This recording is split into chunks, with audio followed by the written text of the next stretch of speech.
Is he ready? Back in the studio. Yes, we are back in the studio. Amazingly enough, right? Yes, yes, yes. It's exciting. Are you sure, Keisha? You didn't say that with enough enthusiasm. Can you please put the mic up? Come on, let's not start. Do we Mike- have to do the Keisha Mike thing? Mic up, mic up. Clearly, yes. I think he just likes to bother me with them. No, you sound like you're. Is this better? Far It's away. it's improved, but it sounds like you're far away. What's the point if you're gonna sound far away, right? I want people to lean in. No, it doesn't work that way. It definitely doesn't work Why that not? way. It just doesn't work that way. So, and then you make my editing job way more difficult than it needs to be. So closer. Yes. There we go. Welcome to another episode of the End Paradigm Shifting. I am Brandon, aka djsilk, with Jerry Franklin Poe. And Keshia Martin. There we go. Do that again, Jerry. Jerry Franklin Poe. There we go. Because I was slow on the button pushing because this is too much going on. How are you two doing? I'm outstanding. Outstanding. I'm doing pretty good. Okay. Good. You sure? I'm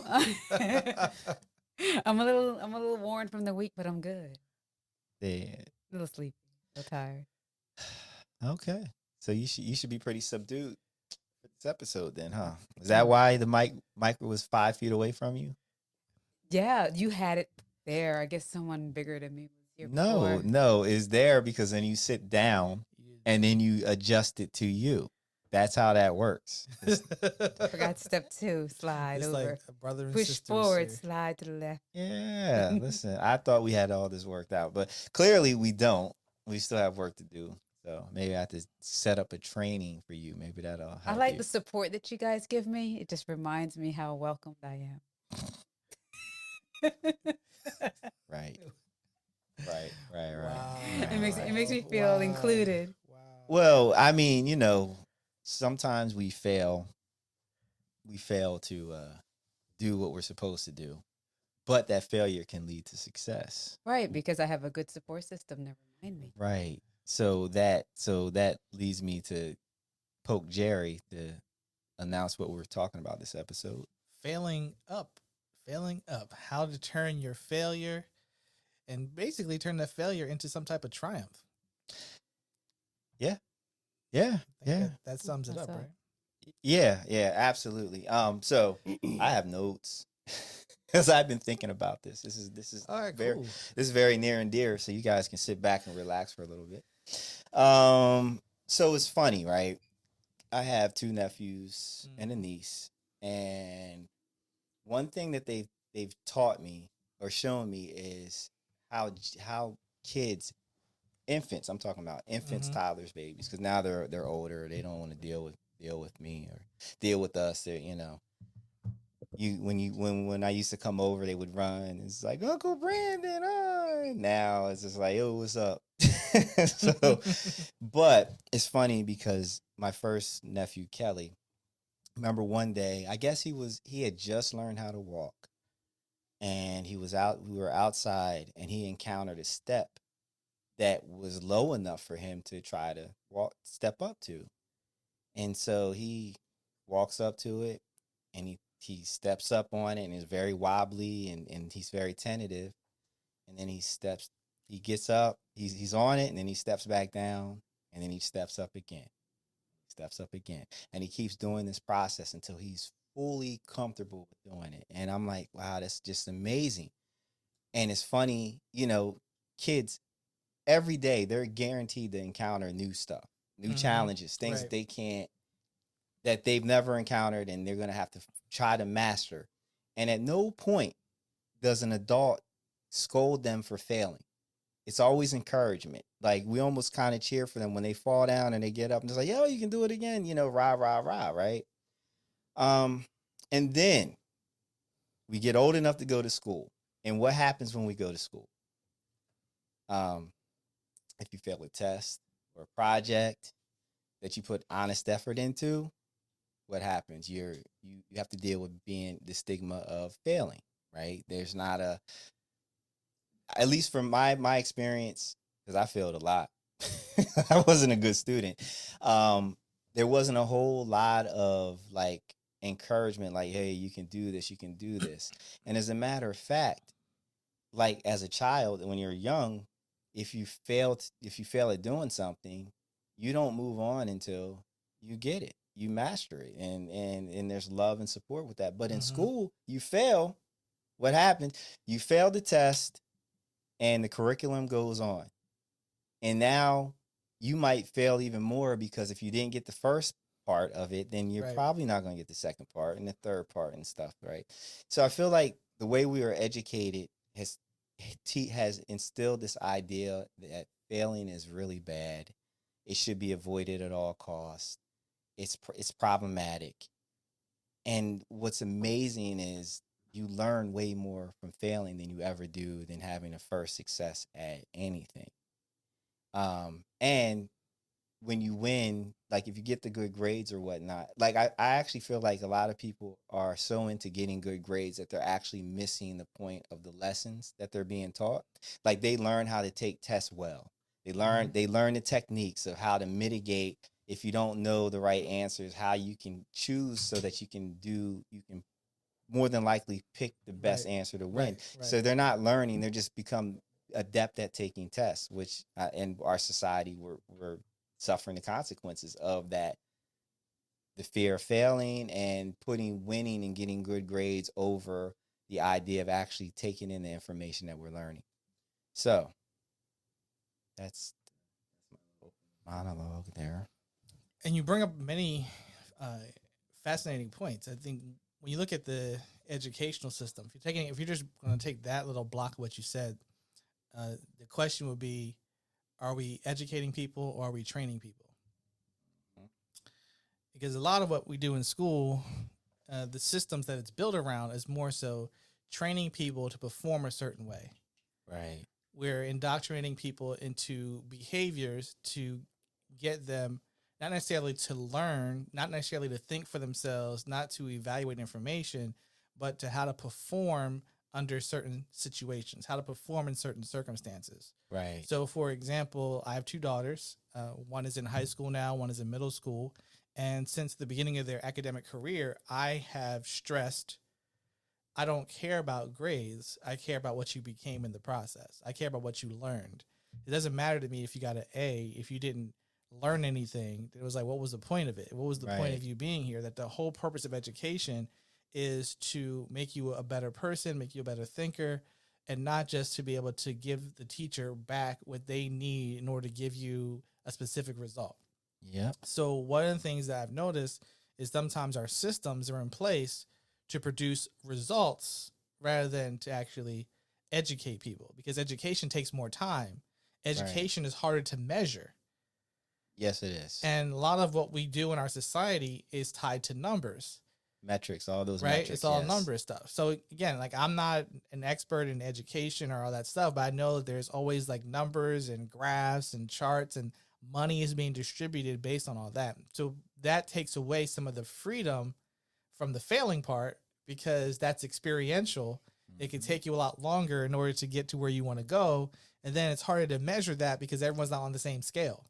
Right. Right. So now you got to deal with like stuff. There's a lot of ambiguity in it. Right. So instead of telling people, okay, it's not really failing because you got an F on a test, because failing and failure, the way we define them, number one, like failure is, in my mind, is when you just completely give up. Right. Yes. Right. And failing is just, to me, you found a way it didn't work. Correct. So whatever you were doing, something happened. So to me, when you get an F on an exam, it shows me that there's something in the process that wasn't working right. Right. So we need to go back and evaluate the process to find out why it wasn't hitting, right? If you think about in our business, corporate world, NASA, whatever, they failed a lot of times before they put the person on the moon, because they never put a person on the moon. If you watch the movie Hidden Figures, it was like a lot of things failed, and all they would do is go, let's go back to the drawing board and let's erase what we have and try to figure out where we need to correct this in order to get it to work. And I don't know if our society is built at the current moment in time where we give people the space to be able to discover themselves, discover who they are, to figure things out. Yeah, it's funny because there's a episode of The Simpsons where they had tried. All I remember is they tried something and it was actually a really good idea, but it just didn't work. And they were like, "All right, let's try something else." And Lisa was like, "Why don't we just try it again? Why do we only try things one time and then we move on to something completely different?" And that really hit home. It resonated because I'm like, yeah, sometimes it's a good idea. It just didn't work because it just didn't work. Like whatever, for whatever reason, the timing was off, whatever. But it's not that it's a bad idea. You just try it again. Um, so yeah, one of the things, like as I was churning through this topic in my head and kind of like just architecting my contributions to this conversation, I was just thinking about all the times that I got bad grades on tests and thinking, like, remembering seeing the red numbers, the Mm-hmm. red score, right? If it was a good score, it would be green or some other. But if you got you failed or got a D, it's like, you know, red ink, circle, whatever. And just that feeling that, like, of hopelessness that is attached to it. And like, I understand from just an educator's point of view, you have what, 9 months and you have a whole classroom full of kids that are different learners at different speeds. And so it's very challenging for them to be able to, that if someone fails, to kind of figure out, like, all right, well, let's start over again and see where you failed and how we Right. can do it better. I do understand the system. Shout out to the teachers and the educators. You guys have a very difficult job. It just speaks to, for me, I'm wondering about what we can do at home for our kids when they come home and they have failed a test or a project, and it's genuinely because they just didn't get it. Um, I had a math teacher, Mrs. Eckert, now Miss Bradley. Shout out to her. I struggle with math. Mm-hmm. Like, if you put a gun to my head to do some math, I'll be like, just pull the trigger because this ain't happening. I just have blocks with it unless I'm actively. Now I figured out, like, if I'm doing something and I have to use the math in real world, I get it, I understand it because it makes sense. But when you're speaking in just the theoretical, I'm struggling. And she worked with me, and my ass could not. I just wasn't getting it, and she called my mom, like when it was report card time and I was getting that F. She called my mom and told her, she was like, don't be mad at him, like, he's tried everything, that he's worked hardest. This failure is not because Mm-hmm. he wasn't doing the work or trying, he just doesn't get it. And so, um shout out to Mrs. Bradley, um for doing that. It's that kind of energy that our kids need to experience more often when it comes to failing in school. And because there's lessons into the failure. And I actually found an article, right, from Forbes, written by Carolyn Castrillion, right? And it's failure keeps your ego in check, right? And it says the best leaders are humble leaders, and failure fosters humility, which is not necessary for leadership but self-improvement. And some of the points she made, that she wrote out, very, is very nice because I kind of have thought these things as well, but she just made it much more eloquent. um, Failure inspires positive change. Like, you can look at layoff as a negative event or an opportunity to go in a new direction, and that's something that I went through when I lost my job back in 2014. Failure gives you new perspective. Every success comes with hundreds, perhaps thousands of rejections, blunders, and defeats, all of which are just as important as the accomplishment itself. No story happens overnight. I think we all can attest to that. Overcoming failure teaches resilience. Failure teaches you what you want and what you don't want. I often say that about dating, going on bad dates as well. When you meet people you don't like or they do things you don't like, it just helps you figure out what it is you do like. Um, so yeah, there's that. Keisha, how has failure helped you in your life, Keisha May? It allowed me, yeah, it allowed Yeah, me thank you. to, thank you. Um, I was listening to you guys and it was very interesting because it's all true, like we get taught how to deal with things that we don't know how to do that comes natural to us. You know, when we were born, of course, we're learning how to walk, and everybody is praising us, and there is a switch that happens afterwards where you get in trouble for not knowing how to do it, you know, and then you get judged and rated towards other people, and then or what a standard should be, and it then results in being scared to make a mistake, you know, and then I have found how it applied to me was like it created like this fear of making a mistake for the longest, you know. So you're like, Yeah. oh, okay, oh, if I do something and it was expected to be done at this time frame or this specific way, and when the person comes to look at it now it's done wrong, I would feel bad, you know, and then it would make me intimidated to want to do something else, you know, or embrace my own level of creativity. Like even like washing dishes. I remember like some people may fill one side of the sink and then wash everything, put it on the counter, and then rinse everything. And then others might wash each one and then do it. But because I was taught one way and I saw it to do it another way, I might get in trouble for doing it not the way I was taught, you know, but it still got the job done. Right. So I found that failing up, it really like such an interesting topic because I remember a time that I did Primerica, you know, and one of the things that they teach you is like how to be an entrepreneur, how to like really learn how to deal with failure in regards to sales. But it also became applicable in my life because you never realize how many times when you make a mistake, after that one mistake, you know, the very first time you make a mistake, you might just jump right back into it. But over time, as you get older and older, you realize that that time frame that you do, you're ready to jump back in to do the same thing again. It keeps getting longer and longer. So, like in sales, for instance, when I did that, it's like, all right, you do the sales call, you're thinking you're going to get it, and then after you don't get the sale, it might take you weeks. First, it might take you hours, but then before you know it, it's like a whole month might go by before you try to do another sale call because you had that failure. You know, you really had your hopes of that expectation. And um, now I've gotten a lot better where even if I make a mistake on something, I kind of jump back in. Like today, I'm like running. I was like, oh my God, it's today's Sunday. Mhm. We have a podcast, and then I'm Yep. late. So I apologize, and then I felt bad, like this energy of feeling bad, like I'm holding up other people's time came over me. But I like hustled and got here as fast as I could, and it happens like when I'm working out, like you're watching a workout routine, and then you see them doing it a certain way, and then you get tired, and then you pause. So like in the past, when I would pause, it might be a pause for the rest of the workout. Right. Right.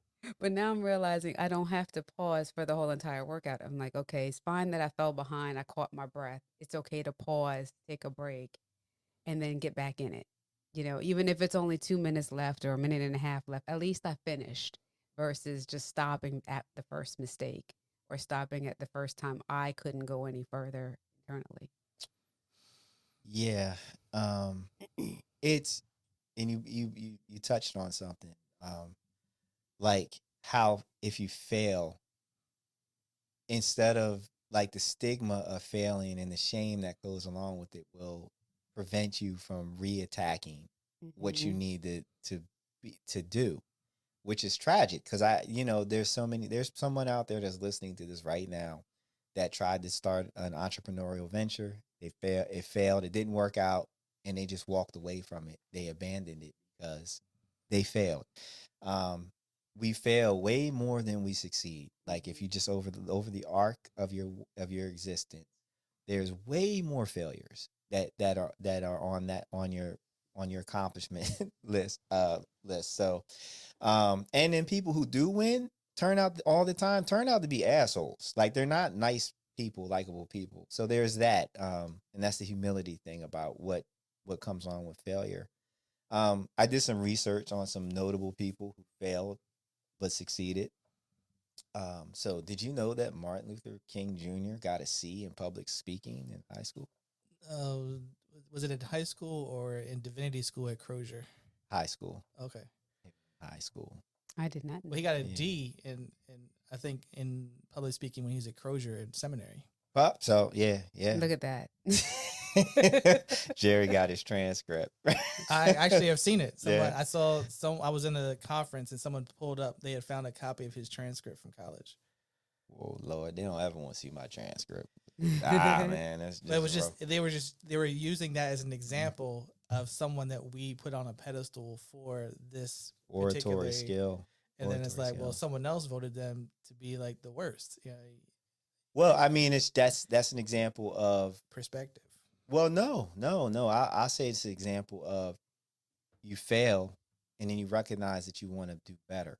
Like you're motivated. Like you put more energy into it. Like if he got an A in oratory, his oratory class, would he have worked harder, or would he have just stayed at that level of?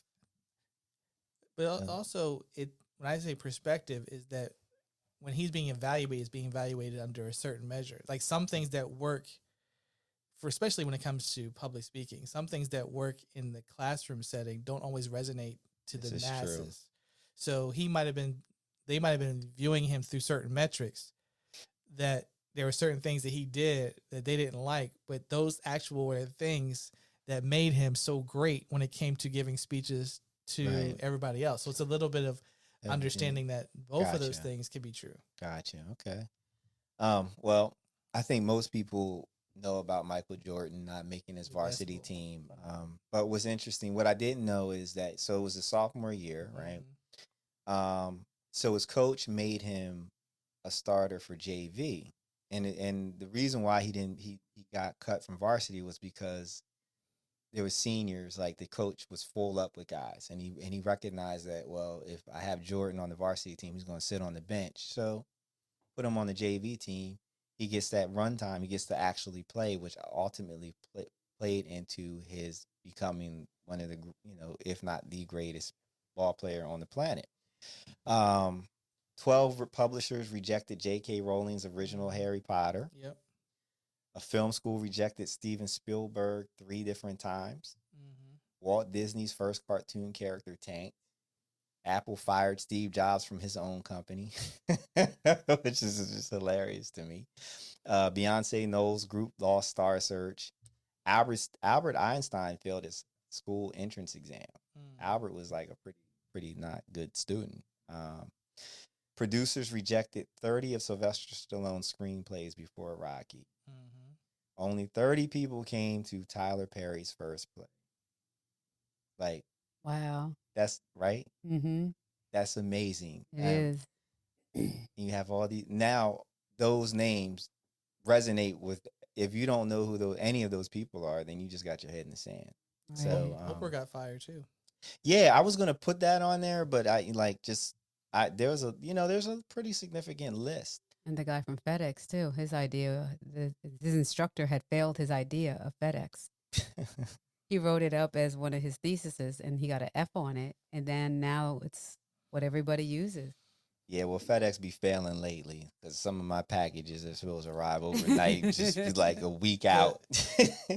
If you look at, there was a book by John Maxwell called Failing Forward, which is, it's been around for a long time, so it's not like a new book. It's been but he has in his book multiple examples of people that we know but don't know their backstory, and he goes and he tells the story. He tells the stories of all the stuff that they jacked up, all the things that they messed up before they actually hit to become what we know them for now. Right. And seeing these examples is what most people need. They need that fuel, because a lot of this, what we're talking about, it reminds me of 3 words: expectations, systems, and individuals.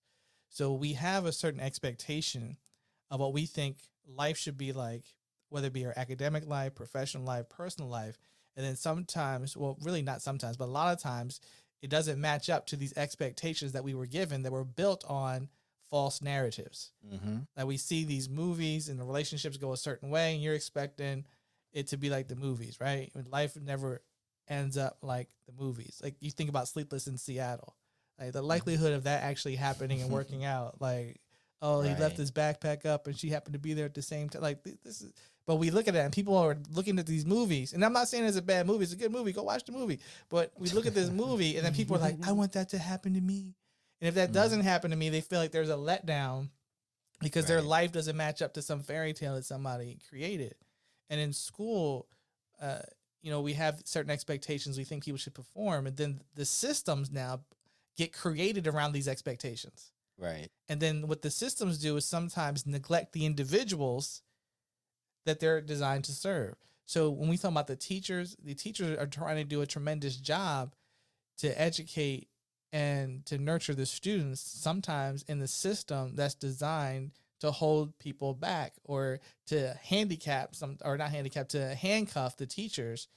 So it's like we have individuals, we have systems, and we have expectations that a lot of times these challenges are what's shaping how we react to failure, how we respond to failure. And to your point was the resilience, which is the elasticity. How do we bounce back from the failures when they happen to us? Right. Well, I will say for on this the behalf of the teachers, and this is just me, like if you have a room full of 20, 25, 30 kids, right?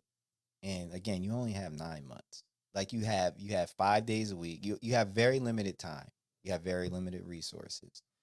Um, to be able to individualize the educational experience so that you can address those students who actually need the most work. The ones that are failing, they're the ones that need the attention. They need the most attention. But but by giving them the attention, then you're also holding back those kids that are good and they're getting it and they need to move forward, right? So I think really what needs to happen is that need to have systems outside of the the four walls of the classroom to support those kids that are failing, that aren't getting it for whatever reason. And whether it's that they have issues at home or they just learn differently. Now it took me to get to this point in my life to understand that, I learned different. Like I would have never done well in school because I just don't learn in that way. It doesn't work for me. I have to be very hands on and whatnot. So So I yeah. don't want it to be heard as I'm not holding the teachers to Yep. Say that. standard. Say that. Yeah, that part. I'm not. That's not what I'm saying. Because Right. I volunteer in the school. This whole week that just passed, I was in Mhm. the school almost every day volunteering for PSSAs.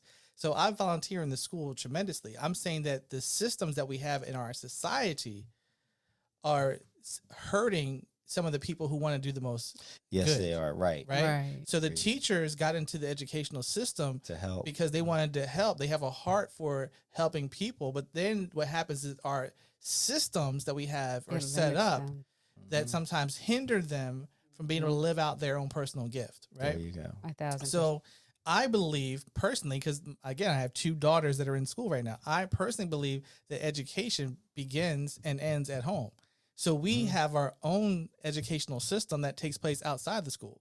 Right. Like, so I had my daughters enrolled in a program called African Genesis, which took place over 2 years to get them a better understanding of Black history because I wasn't going to be dependent upon the school.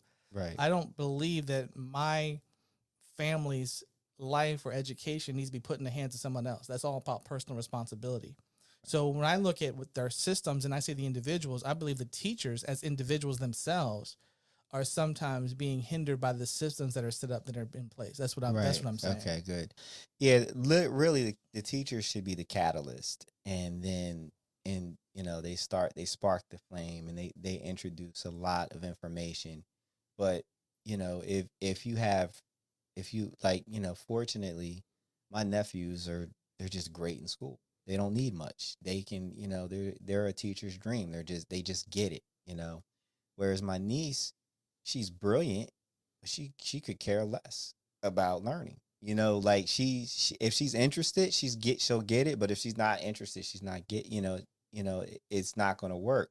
So fortunately, she has a mom and she has parents that are willing to sit down with her and figure it out and help her to get it. But you know that she's lucky, but there's so many people that aren't lucky. There's way too many kids that don't have parents like yourself that are willing to Right. that understand that they play an integral role into the education of their kids. They just feel like I send them to school and boom, they should get it. And I did.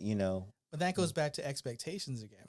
It was never my expectation that my daughter's success, both of them, or my family's success should be placed solely on the school district or the people that work within the school district, right?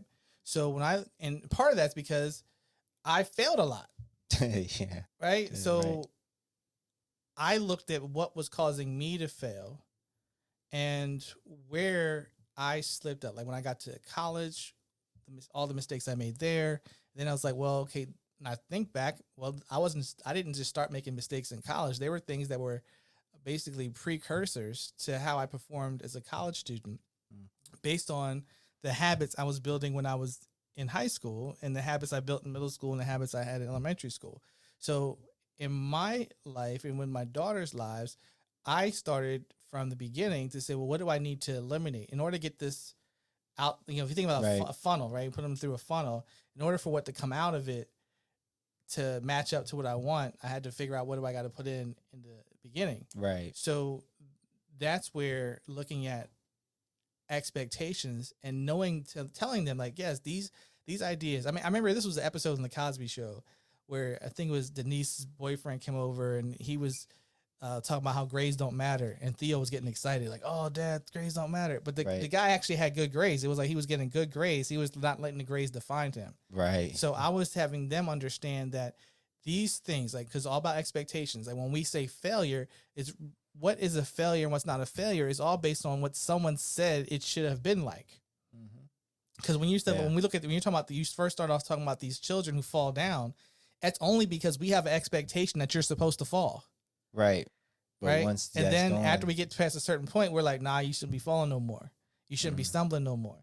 You should be doing like, so these are all expectations that we have set upon ourselves based on the world that we live in, right? To give people space for growth. So when I was looking at them in their life, I said, well, your focus should not be to just give answers or to do things to get a specific result. It's to basically, you should be creating growth within yourself. I want to see you grow. I want to see you develop. I want to see you learn. And that's more important to me than whether or not these metrics are met. Right. Well, I mean, it's like, are you don't want to regurgitate information. You want to actually demonstrate that you understand what you've been taught. Like it's understanding versus just reiterating what you have. And someone who has an eidetic memory or close to an eidetic memory, they're typically not all that intelligent, but they can once they read something or take it in, they hold on to it, and they can spit it out. That person's going to do very well in school because they take tests, and it's about regurgitating what you've taken in, versus someone who, like myself, like I need to understand. If I don't understand it, I'm not going to be able to regurgitate it. And hell, even when I understand it, I still be failing tests like that. and B, a lot of that ties into the whole life, right? So what happened to you academically ties into your career. So when people think like, well, someone failed in their career, a lot of it wasn't really a failure. It was them having a space for a shift in their life, something that shifted, because where they were really wasn't where they were supposed to be, but it was what they were doing because they thought that's where they needed to be at that time, right? So that's when you were saying these failures about creating opportunities for people, or like, for example, when we think about one of our earlier episodes, like the first episode we did this season, we're talking about overcoming adversity. There, I hear a lot of people talking about, folks are getting these, what do they call it? Stimulus checks, right? And that's causing people not to go back to work because of unemployment stimulus checks. But then the reality is that, well, some people just realized that their job sucked. Right. And for little money. Right. For little their money. Their job on top sucked. And they're like, I deserve better than this. And they started to look, because if you look at these stimmies, right, these stimmies ain't really enough money to cover folks for their life for months and months and months. So people had to get creative. Some people started businesses. Some people started creating products, and they started whatever that dream hobby, they started monetizing that, which would have never happened for many of these people. That would have never happened if they hadn't got a gut punch from the pandemic, right? So a lot of what we look at as failure, I think it's Willie Jolly. He wrote a book called that a setback is a setup for a comeback, right? And what a lot of experience getting punched in the face by life is really setting us up for that next thing that could be our big break. That could be a new opening, a new experience. Well, yeah. I mean, and actually, I looked up products that the success were a result of failure or had something to do with it. And it's funny because like, so the name WD-40, It was like the 48th it one, was the right? 40th attempt. So 39, the 40th attempt was a successful attempt. And so they were like, all right, WD-40. The trial number. That was a child number. They just named it that, WD-40. Bubble wrap was supposed to be wallpaper. That's what it was. It was engineers Mark Chavanes and The stuff Al they put in the Fielding. boxes, the stuff that Yeah, they created bubble wrap in 1960 in an attempt to create a trendy new texture wallpaper. It was a total failure, and was later and later was attempt they tried to use it, market it as housing insulation. Then the wrap was eventually used by IBM to package a newly launched computer during transport, and it suddenly became an overnight success. So wow. yeah, Can you bubble imagine? vent. But can you really imagine like having a like popping the bubbles like on your wall? That'd be funny. I know, right? Pacemakers were used to be the size of a television. And then Wilson Greatbach made a mistake that revolutionized medicine. So they were actually building a heart rhythm recording device, and he pulled out the wrong size resistor and plugged it into the circuit. When it installed, he realized it sounded like the human heartbeat. With some work, he miniaturized the device, and the rest is history. Wow. Yeah. So, you know, But and there's a whole list of that. Like you think about, uh, and because this ties into marketing, right? A lot of what I've learned from marketing is people having to take something and then repackage it to fit something else. I believe it was like Listerine wasn't designed to be a mouthwash. It she was was going to take paint off the walls. What? it was well, it was actually supposed to be a cleaner. It's supposed to be like a household cleaner or something like that. And it was like, well, no, it wasn't working for that. So they try to think of what else could we do with this, and then they created Wow. the mouthwash situation. Yeah, I mean, it's crazy. Keisha May, you've had a lot of failure, and I say that in a loving way. But she knows what I Yeah. mean. No, but I mean, for her to get to where she's at today, I mean, like, what was your first business? What was your first business venture? Which one? The first one, man. Very Go ahead. first one. Wow. Yeah. I did Mary Kay back when I was like my 19 in my Okay. teens. Okay. Yeah. And then I had multiple jobs. So every time I would have a job, I was bored. So in like 6 months, I'd quit. And then my dad would be like, "What's wrong with her?" And I go get another job. And then he tried to give me an intervention. I don't know if we talked about this already. No. I never told you. No. Yeah. So back in my 20s, I started working at a bank, and then I would get bored and I quit and I go get another job. And then so it was like every 6 months I had another job. Then he had his friend come and talk to me. He was like this guy that worked at Microsoft, he was a big VP, and because my dad had already exhausted talking to me about quitting my job so fast. And so the guy, he comes and he sits with me. He's like, "So your dad's telling me that you keep quitting your jobs and trying to teach me about consistency and growth and all this other stuff." So long story short, I break down to him what I'm doing, and he was like, I said, "Well, I get bored, and then when I get bored, I apply for another place. They offer me more money, and then I leave." So then he was like, he's like leaned in listening to me, and leaves, and he was like, "Okay." He gives me his spiel, and then he comes back like about a month later, and he says, "Oh, I have to thank you, Keisha." And I'm like, "Why?" He's like, "Well, I did what you said." And I'm like, so then my dad's like slapping himself on the forehead. He was like, "So I started applying for jobs, and I got a job offer through like IBM or whatever company it was at the time. And they offered me a lot more money. And then my job offered me a counter offer. So now I got a raise."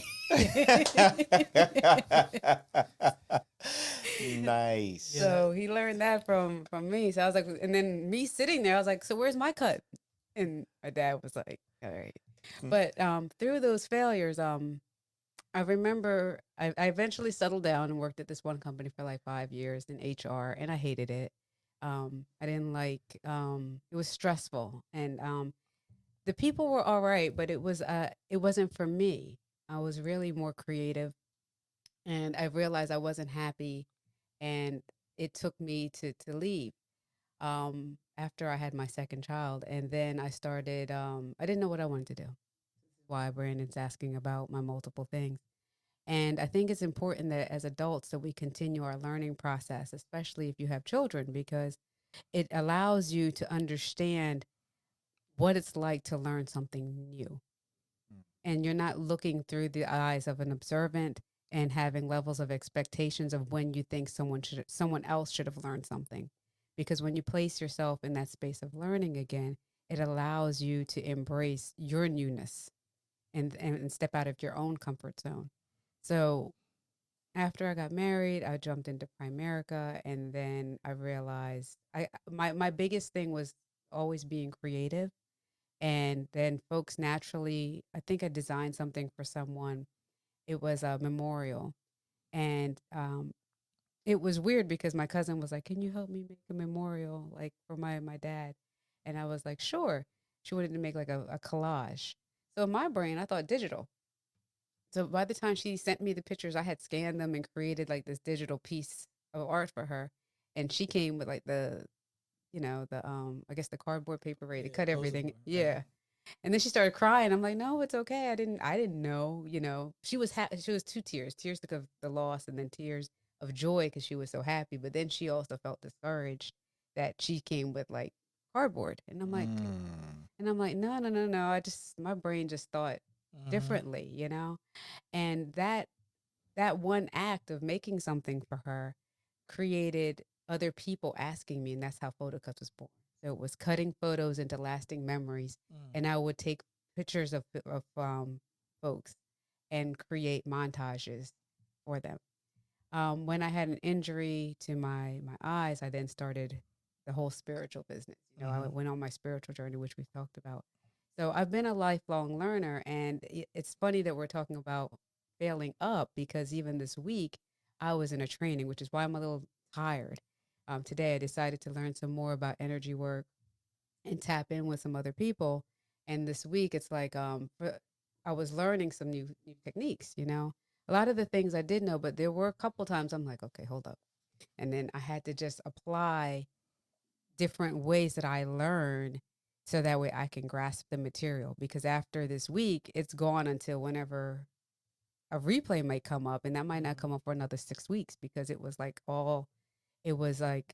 10-hour trainings every single day. Mm-hmm. And it was pretty intense. But if you're not a lifelong learner, then you lose and you miss the opportunities of how you learn. Because in my adult ages, I actually learned from speaking out loud.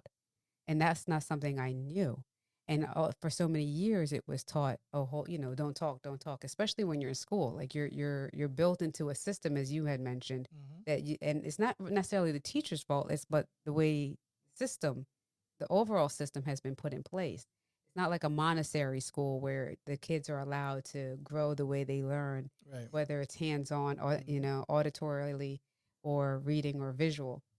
But if you're not being an ongoing learner, whether it's a new language, learning something in your craft, like how you mentioned with COVID, um, if you're not pushing yourself out of your comfort zone to learn certain things, you can become that rigid observer that's operating from the epigenetic memory or from your own past experiences where you're being this diplomatic, or what is it, when you're like really rigid as a parent. You're being more rigid as a parent, and forcing and like Dictator. dictator. Thank you for that. Where you're being a dictator to your children instead of being open to their mistakes and open to their failures. Mm-hmm. Because it's easy to judge somebody on what they're doing wrong, whether it's your coworker, not just your children, but even in life. People tend to judge folks just because they did something that wasn't up to their standards. And now you've said something, and if their um, love language is words of affirmation, that one thing that you say or your action that you do towards that person can affect them negatively. Mm-hmm. And now that person may now have, because they already have that information built in from failure, they may now feel hesitant to speak up about something, hesitant to you know try something new in their life. And I think that's where the depression, the anxiety, and other social aspects really come into play. So failure, it's actually a really good thing when you fail, and it's a matter of changing your mindset of when you do something wrong, and instead of intaking the belief that you did something wrong, just saying, you know what, allowing yourself to say, we're going in the flow. Because I could have easily had said, wow, I'm like, I wasn't dressed at 2:45 when I called you. Like, no makeup, pajamas on. Mm. I did shower and all that stuff, but I easily could have made the decision, Brandon, I can't make it, you know? But instead, I was like, nah, you know what? The day kind of went like this. We can still roll, you know? Mhm. And for anyone out there that's listening to this, you could be sitting in something right now where you're like, oh man, I should have called that company about my bills from last week. Or, oh no, I should have fixed this thing with my credit. Or, oh no, I should have done that. And that hesitancy that you're carrying is probably from your childhood behavior. And it's holding you back from making current decisions now. And if you face that and allow yourself to process that, it's easier to step forward and, as we said, fail up. Yes. It Yeah. was Vince Lombardi who said we never. I believe he said something like we never lost a game. We just ran out of time. Right. And what you're speaking to is that point. Like a lot of us, we are setting a clock that Mm-hmm. doesn't really exist, right? So Exactly. we're saying, well, it's too late, and it's not too late. You still have time on the clock because you're alive. Exactly. So Mhm. the fact that you're still breathing means there's still time on the clock for you to make adjustments, to make corrective action, to set things back on the course that they need to be to get to where you want, to get to where you want to be in life. And I believe that this, what's the saying, that experience is the best teacher. Mm-hmm. It You is. know, so when it really comes down to this, I believe that you learn from your own experience, but you can also learn from the experiences of others. It's brilliant. Definitely. Smart people learn from the experiences of others. You know, that really, that you will learn from other people's mistakes. So, Yeah. yes. Mm-hmm. And that's why I think when you were looking at all these examples of people, I think it's important for us to study other people's stories. Like, I like listening to uh, the behind the scenes stuff, biography, documentary stuff, to hear like, yo, what really went down.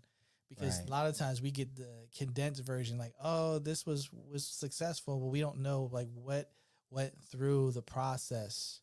Right. Mm-hmm. And Well, yeah. No, well, what we see is a success, right, right? These microphones, we see the finished product, the success. We don't see the years of research and all the design failures that went into getting to this point. You know, when we look at relationships and we see the pictures on social media and people look happy and whatnot, we're seeing that 1/1000th of a second in a moment in time where people were able to look happy, and then we extrapolate that, we put that over their whole existence, not really understanding that, yo, there's arguments, there's failures, there's miscommunications, there's all kinds of things that take place, that aren't sexy and fun. And then we look at how we fail when we make mistakes, and we're extra hard on ourselves because we're looking at the world around us, which is nothing but examples on the surface of success, and feeling like low about it because it's like, oh, all these things are working out for everyone else. But when it's me, I keep fucking up. Damn, like I'm really a fuck up. We have to destigmatize failing. As you said in the beginning, failing is only a problem when you don't get back on the horse that you fell off of and try to ride more. If you fail and you give up and you walk away, that's a problem. If you fail and you get back up, that's a victory. If you fail 500 times but get up 501 times, that's 501 victories that's happening there. And that's what I want to see for people. It's when I have conversations with people about like what it is they want to do with life because they're unhappy. Um, they always bring up this fear of failing, like, well, it might not work, it might, I don't think it's going to work or whatnot. And it's like, wow, you're letting something that is as natural as breathing get in the way of you having the life that you want, which is very unfortunate. So that's why I wanted to talk about this today as a discussion, and hopefully, hopefully we're reaching someone out there that's gonna like stop being upset about failing and, and embrace the process and understand that when you fail, you have just created an opportunity for yourself to learn, to get better, to get stronger. Hell, sometimes failure is what puts you in the right timing sequence of events so that you can actually be successful down the line, because you can have great ideas, you can have great businesses, but if the timing is off, you're going to miss that success. So maybe that failure slowed you down so that you'll be able to hit the right slot to have the success that you want down the line. Right. One of the things I did was start to say, look at fail like a sale. So like when I see the sign sale, I'm like, all right, let's go in, let's go check it out. So when I fail, I'm like, okay, let's get excited. What do I need to check out? Right, What do I need right. to see? It evaluate and reevaluate is Exactly. what it kind of like. This all goes back to the expectations. We expect children to fall down when they're learning to walk, so we don't trip when over our reactions to it because we expect it to happen. So in life, sometimes I know if I'm doing something for the first time, it's gonna suck. Mm-hmm. And I'm like, Probably, yeah, yeah. I'm like, okay, it's about to suck, but I'm gonna do it. It's about to like, I Right. gotta get through this first one. This first one's going. I'm gonna take a hit on the first one Right. because I'm just doing it for the very first time to get it, to get it started. Because the key is to get action. Exactly. So when we look at failure, it's like for me, it's looking at what works and what doesn't work. Because sometimes failure is a clue that this isn't really for you. Mm-hmm. Exactly. Like when you go to a restaurant and you taste the food and you're like, I didn't like this. That's not a failure. That's just a sign that that's not something that you really should be eating, right? So when we look at these things, it's like, well, how do you evaluate the experience and how do you reevaluate the experience in order to chart your course to know what's next for you? Perfect, because you know what else? You may not be working in your key strength, your core strength. And it may be something that you have to give away to somebody else or an indicator, as you mentioned, to change direction. And like even right now, I have things I'm supposed to like I do the energy work, but then I'm supposed to be on social media. And I'm like, okay. And then there's some admin work that's like time consuming. And I'm not great at that. However, it's something that I'm aware of it. But when you look at failure differently, you don't get stressed about it. Like right now, I'm like, yeah, I should be posting and everything else, but I'm like, whatever. Right now, let me just kind of do what I know I'm good at, focus on that, and things will work itself out. Whether it's the people will come into place, they'll help me with the social media, or they'll do some of the stuff. So that way I can still be the best person I'm supposed to be. But if I'm consistently focused on all the things that I'm terrible at, I won't get anywhere. But if I focus in on my strengths and focus on the things that I'm really good at and acknowledge that the things that I'm not great at, then it's easier for me to not really look at it as a failure, but say, okay, well, here's a weakness. This is how I can strengthen it. Yeah. Right. Just don't be afraid to fail. That's what it just comes down to. If you're not failing, you're not trying hard enough. You're not taking chances. You're not risking anything. Um, and look at failing. If you don't failing and not quitting is the same as if you purchase stocks and the price dips. As long as you don't cash those stocks in when the prices dip, you haven't lost anything. So you just hold on until the value goes back up. Um, so stop being afraid to fail. Stop giving people a hard time who fail, who are brave enough to try things that they will fail at. And don't worry, we all have failed. There's not a human being on this planet that hasn't failed at least 1,000 times. I was going to say one, but no, 1,000 times, because again, failing is natural.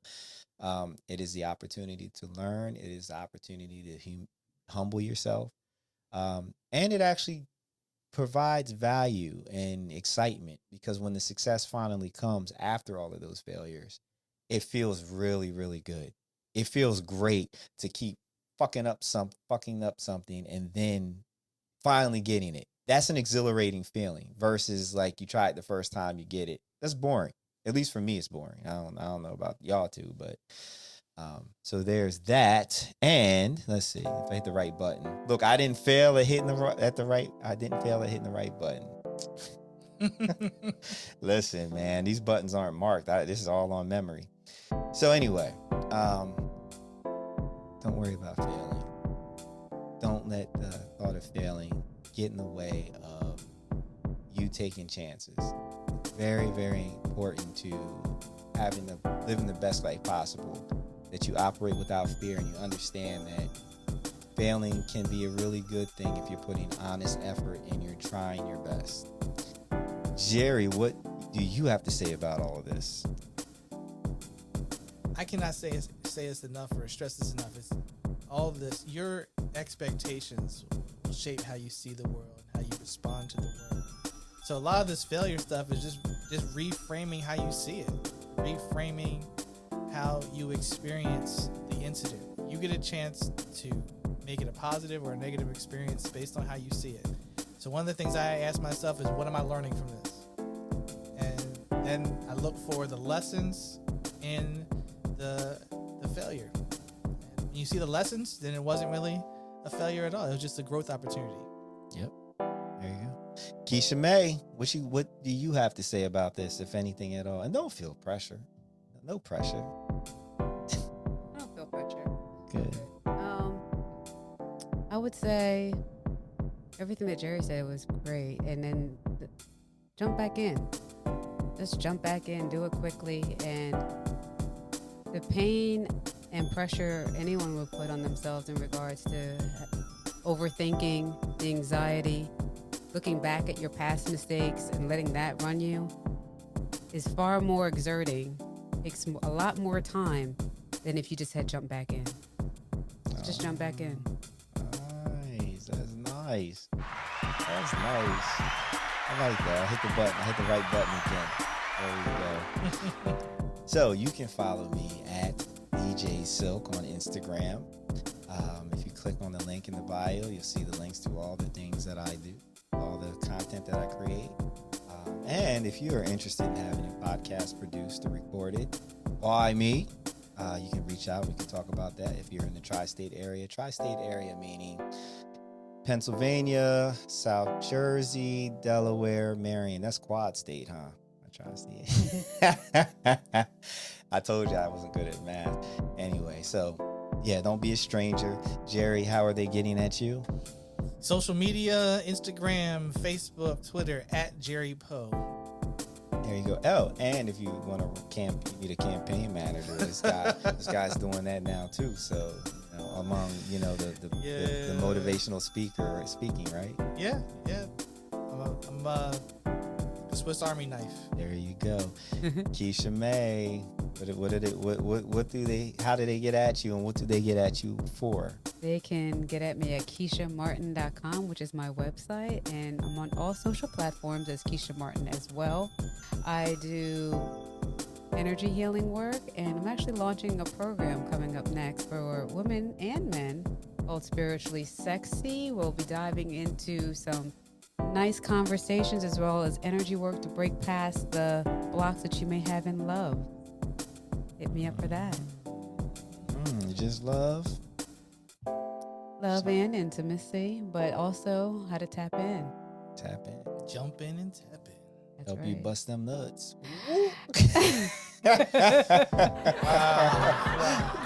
Yeah, he just like knocked down my whole sexy spiritually. Knock down. Look. You gonna bust nuts? Well, yeah.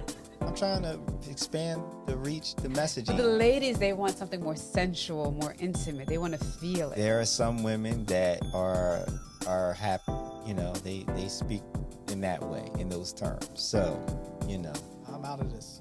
I'm gonna leave that one. You gonna leave this alone? Yeah, we're gonna leave you there. Listen, the point is that she can help enhance your experience. So it'll be beyond relationship, busting the nut. but not included, but not excluding. But not.